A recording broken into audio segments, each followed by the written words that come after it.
मैं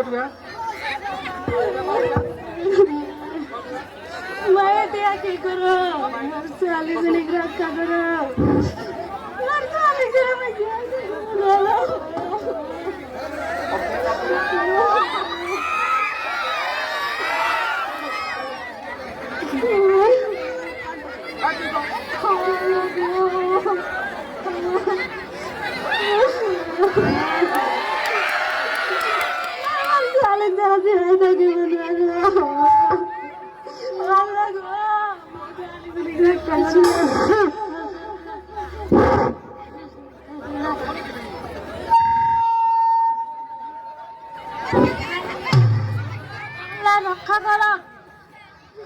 रक्षा करो रक्षा करो एक किलो चावल दिया तेल दिया सुन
তোমালোকৰ ঘৰত কি হৈছে কোৱাচোন কোৱা কি হৈছে মোৰ ছোৱালীজনী গৰ্ভৱতী তাইৰ অসুবিধা হৈছে তেনেহ'লে এনে অৱস্থাতে তেওঁক ঘৰতে ৰাখিছে কিয় হাস্পতাললৈ লৈ যোৱা নাই মোৰ ছোৱালীজনীৰ বয়স তেনেহ'লে ঘটনা এনেকুৱা মোৰ ছোৱালীজনীৰ বিয়াৰ বয়স হোৱা নাই বাৰু বা মোৰ তেওঁক ইয়ালৈ ফোন কৰি মাতি দিওঁ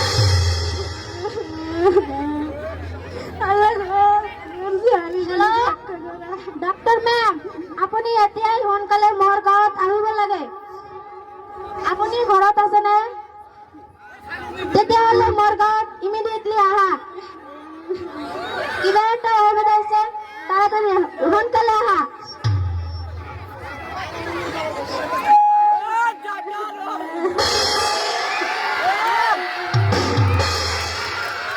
কি হৈছে দেৱানিশা এজনী ছোৱালীৰ বিয়া হৈছে কম বয়সত আৰু তেওঁ এতিয়া গৰ্ভৱতী আপুনি অলপ চাওক ঠিক আছে চাওক আহা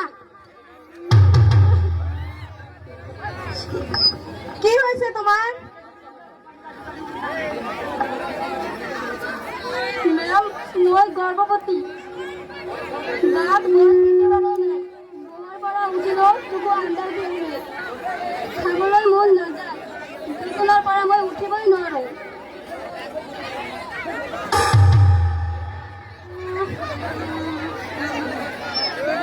তোমাৰ জিভাটো ওলোৱাচোন চকুযোৰ মেলা হাতখন দিয়া তোমাৰ গাত দেখোন তেজ একেবাৰে নোহোৱা হৈছে হেৰি তোমাৰ কিমান বছৰ বয়সত বিয়া হৈছে 14-15 বছৰত মোক বিয়া দিয়েছে মোৰ মাক দেউতাকক মোক জোৰকৈ বিয়া দিয়েছে ক্লাস 9 পঢ়ি থাকোঁতে মোক বিয়া দিয়েছে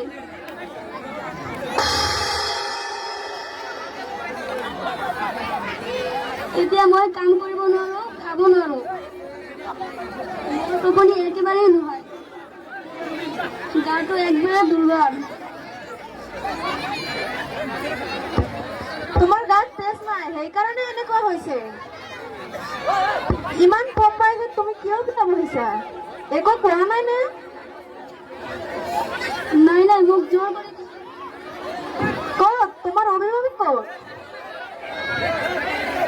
আপোনালোকে দেশৰ আইন অমান্য কৰিছে কিয় আপোনালোকে দেশৰ আইন অমান্য কৰিছে কিয় ইমান কম বয়সত ছোৱালী বিয়া দিছে কিয় তাই জীয়াই থাকিব পাৰে নাথাকিব পাৰে। এই ভুল কামবোৰ তোমালোকে কিয় কৰা?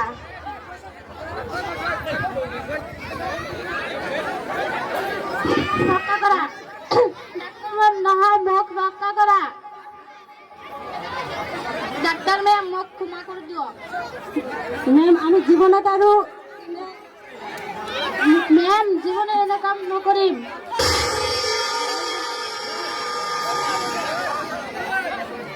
আমি আৰু ল'ৰা ছোৱালী কম বিয়া না দিম। আমি প্ৰতিশ্ৰুতি কৰিছো, আমাক ৰক্ষা কৰা। আমাক ৰক্ষা কৰা ম্যাম, আমাক ৰক্ষা কৰা ম্যাম। আমি আৰু এনেকুৱা কাম নকৰিম। ডাক্তাৰ ম্যাম, মোক ৰক্ষা কৰা।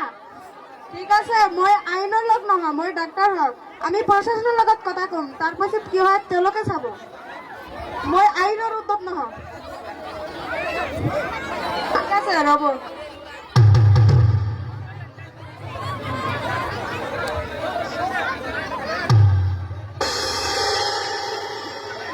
হেল্ল' পুলিচ স্টেশন, আপনি অফিসত আছে নাকি? ঠিক আছে, তেনেহ'লে আমাৰ চালমাৰা গাঁৱত অতি সোনকালে আপোনাৰ ষ্টাফ লৈ আহক।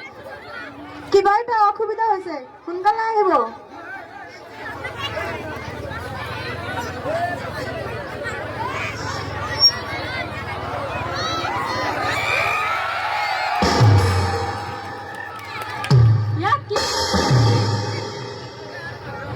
ইয়াত কি হৈছে?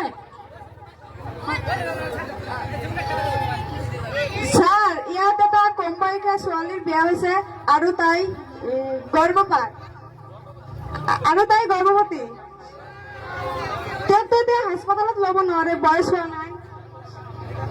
কি কৰা যায়, আপুনি এটা সিদ্ধান্ত কৰক। আহক।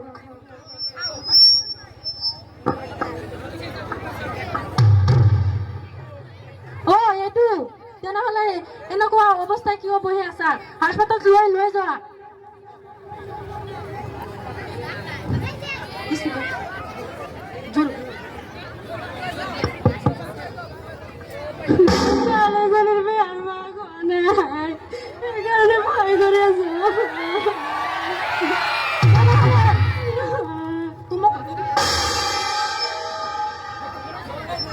মোৰ পৰিজনৰ বয়স হোৱা নাই, এই কাৰণে মই নিয়া যোৱা নাই। তেনেহ'লে এনে কোম্পানী বিয়াত কিয় দিছে? মই জানা আছিলো মই এতিয়া কি কৰো? আমাক ৰক্ষা কৰাই দিয়া। ডক্টৰ মেম,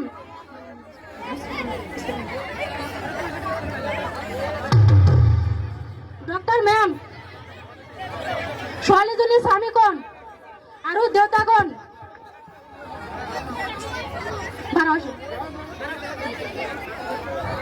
আপুনি থিয় হোৱা। ডক্টৰ,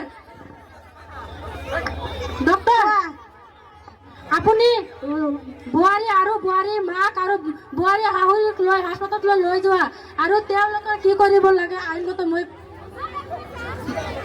ভালকৈ চিকিৎসা কৰা আৰু মই পিছত চাম।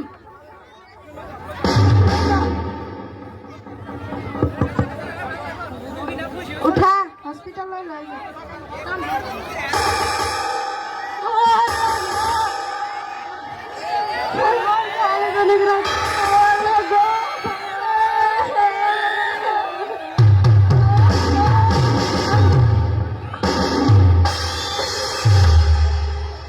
ইন্সপেক্টৰ, আপুনি ল'ৰা আৰু ল'ৰাৰ দেউতাক আৰু ল'ৰাক এৰেষ্ট কৰা আৰু থানালৈ। Okay sir.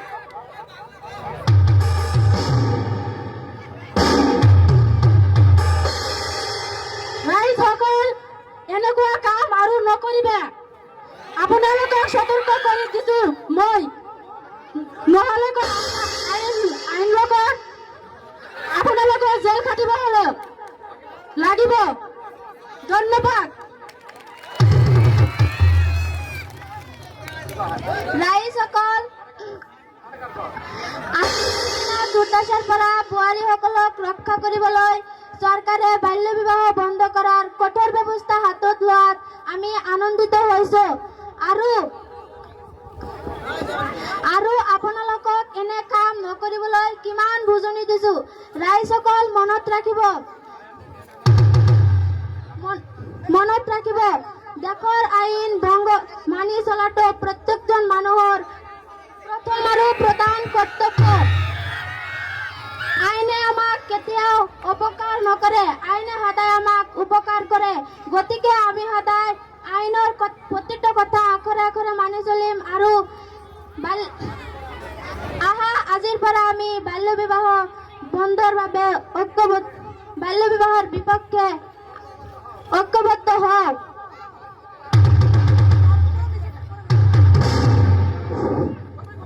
আজিৰ পৰা আমি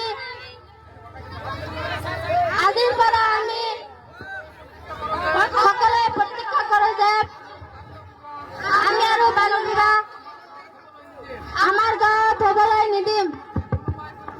যদি কোনোবাই কৰিব খোজে আমি প্ৰত্যেকজন মানুহে ভাৰতীয় নাগৰিক হিচাপে কঠোৰভাৱে তাক দমন কৰিম। সকলে